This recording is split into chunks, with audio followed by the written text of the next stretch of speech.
Bismillah ar-Rahman ar-Rahim. Mr. President, honorable members, Your Excellencies, my friends, thank you all. It is an honor to speak before the European Parliament once again. As I look around this historic chamber, I see it holds many hundreds of people. But in truth, there are with us today millions more from different countries, histories, and perspectives. So we who are gathered here have two things in common. First is our responsibility to these millions, the people who have entrusted us with their hopes and fears. And second, we are all very fortunate, for a life spent in the service of others is a life fully lived. But only if we live up to the expectations of the millions of people with us in this hall today. If we falter, the most vulnerable pay the highest price. The young men and women who look to their future and see nothing. Bewildered refugee mothers clutching their children with no place to call home. Or anxious fathers who cannot find jobs to provide for their loved ones. And the many who feel sidelined, their identity under threat. The defining feature of the past decade has been people finding their voices. Millions across the world have poured onto the streets, marched, occupied, sat down, sat in, tweeted, podcasts, hashtag what they want, loud and clear. And they all want the same thing, a fair chance, a fighting chance. Dear friends, people around the world have voiced their desired destination, but are looking to us to guide them along the path, looking to us to foresee and prepare for the obstacles ahead. This calls for several what-if questions. And these questions are not merely a whimsical or theoretical exercise, especially in my region where worst-case scenarios don't lay comfortably within the realm of the hypothetical, but often wander too closely to the borders of our reality. Furthermore, what happens in the Middle East has a way of making itself felt everywhere around the world. So let me start with our region's deepest wound. What if the world gives up on the two-state solution of the Palestinian-Israeli conflict? 70+ years of conflict have played havoc with hopes for justice. Today, one-staters are actively seeking to impose an unthinkable solution on the region and the world. One state, propped up by structural inequalities, with Palestinians as second-class subjects. One state turning its back on its neighborhood, perpetuating divisions among peoples and faiths worldwide. 5 years ago, I stood in this chamber and spoke of the dangers of failing to move forward with peace. And today I must say frankly that the dangers have grown. Violence continues, settlement building continues, disregard for international law continues. I've said it countless times and in countless ways, but I will say it again and again. A more peaceful world is not possible without a stable Middle East. And a stable Middle East is not possible without peace between Palestinians and the Israelis.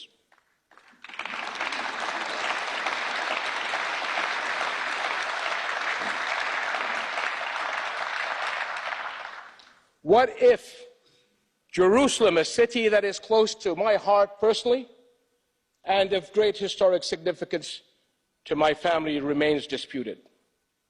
Can we afford to rob Christians and Muslims alike of the spirituality, peace, and coexistence that this city symbolizes, and instead allow it to descend into political conflict? Now, fast forward to the most recent standoff between the United States and Iran. What if next time neither side steps away from the brink, dragging us all towards untold chaos? An all-out war jeopardizes the stability of the entire region. What's more, it risks massive disruptions of the entire global economy, including markets, but threatens a resurgence of terrorism across the world. And I ask you another what if. What if Iraq fails to realize the potential and aspirations of its people and slips back into an erratic 17-year cycle of recovery and relapse? Or worse yet, conflict.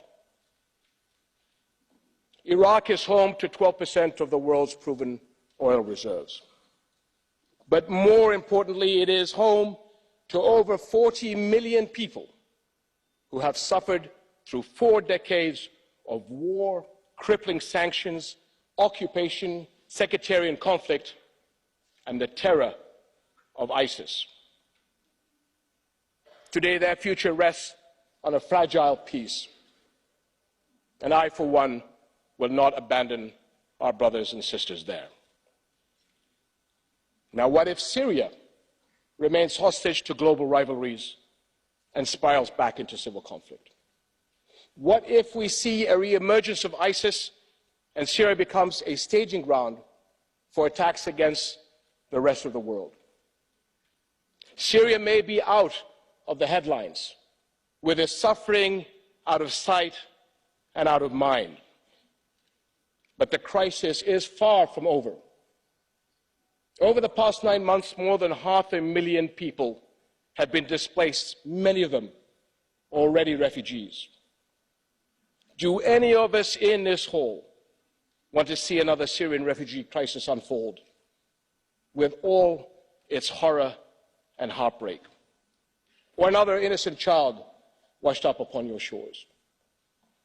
And I know I speak for everyone here when I say absolutely not. And let me ask you, what if Libya collapses into an all-out war and ultimately a failed state? What if Libya is the new Syria, just much closer to the continent you all call home?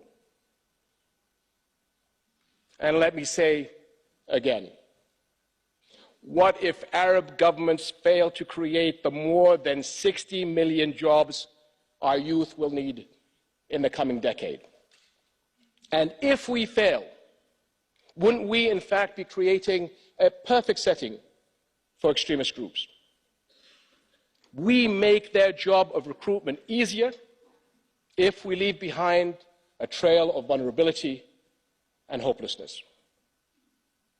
Can we afford to let the region's young people live without hope? My friends, let this reflection upon what if scenarios be a productive exercise, one that can preempt countless tragedies and safeguard our people along their journey. My faith in God reinforces my optimism and my belief in the strength and resilience of humanity.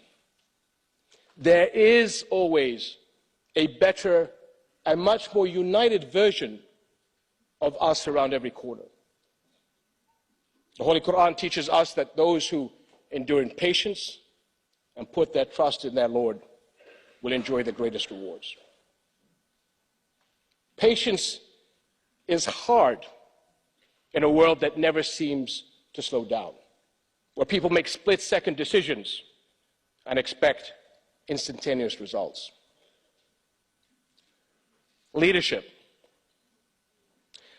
Leadership, however, demands the very opposite: reflection, wisdom, and the long view.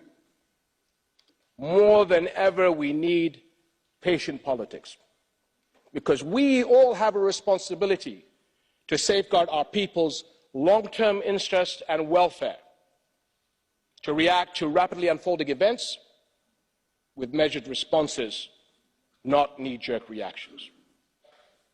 Because politics is not a game where the fastest win.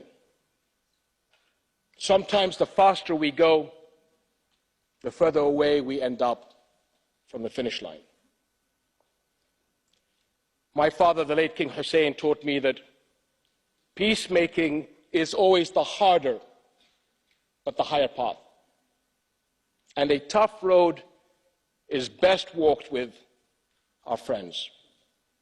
Friends like you and the people of Europe, so that together we can reach the future that both our peoples aspire for and that they and our whole world deserve.